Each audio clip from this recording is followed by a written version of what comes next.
তোমার মতো আরামের জীবন ভাগ্য করে পেতে হয়। কি সুন্দর সারাদিন নিশ্চিন্তে বাড়িতে বসে আছো, খাচ্ছ, ঘুমাচ্ছ। উনি খানিকটা ঠিকই বলেন, তবে পুরোটা ঠিক নয়। সারাদিন আমি বাড়িতে থাকি বটে, কিন্তু খাওয়া ঘুমের সময় সেভাবে পাই না। একটা একান্নবর্তী পরিবার সামলানো, এত লোকের রান্নাবান্না, বাচ্চাদের টিফিন, বাড়ি ধোয়া মোছা ইত্যাদি নানা কাজের মাঝে খাওয়া ঘুমের পর্যাপ্ত সময়ের অভাব হয় বই কি। আমার নন্দাই আমাদের অর্থাৎ বাড়ির বউদের প্রায় বলেন, আমাদের মতো হলে বুঝতে, রোজ সকালে ঘুম থেকে উঠে অফিস ছোটা যে কি ভীষণ কঠিন ব্যাপার। উনিও খানিকটা ঠিকই বলেন, তবে পুরোটা নয়। কারণ ঘুম থেকে আমরা ওদের আগেই উঠি।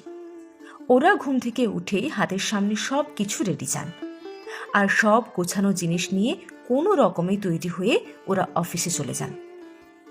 কিন্তু ওই সব রেডি করে দেওয়ার জন্য আমাদের কিন্তু ওদের আগেই ঘুম থেকে উঠতে হয়, বা বলা ভালো রাতে ঘুমই হয় না ভালো করে। একটা অদ্ভুত ত্রাস কাজ করে, অদ্ভুত অস্বস্তি। যদি ঘুম থেকে উঠতে দেরি হয়ে যায়, যদি বউয়ের ডিউটিতে গাফিলতি হয়ে যায়। সেদিন আমার ভাসুর বলেছিলেন, বাইরে বেরিয়ে কাজ করা কাকে বলে তোমরা কোনোদিন বুঝবে না। আমিও উত্তরে বলেই ফেললাম, ঘরে কাজ করা কাকে বলে সেটাও বাড়ির ছেলেরা কোনো দিন বুঝবে না।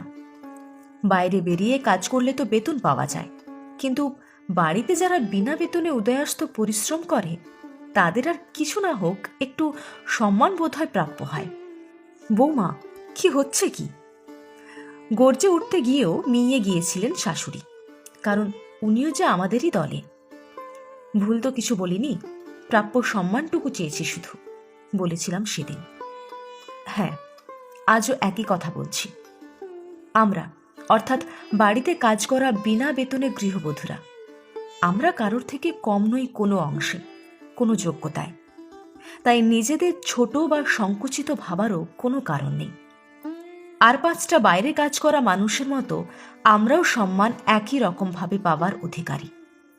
কেউ আমাদের কথায় কথায় ছোট করলে প্রতিবাদ করতেই হবে, কারণ নিজের জন্য নিজেকেই মুখ খুলতে হয়, নিজের প্রাপ্য সম্মানও নিজেকেই আদায় করতে হয়, প্রয়োজনে ছিনিয়ে নিতে হয়।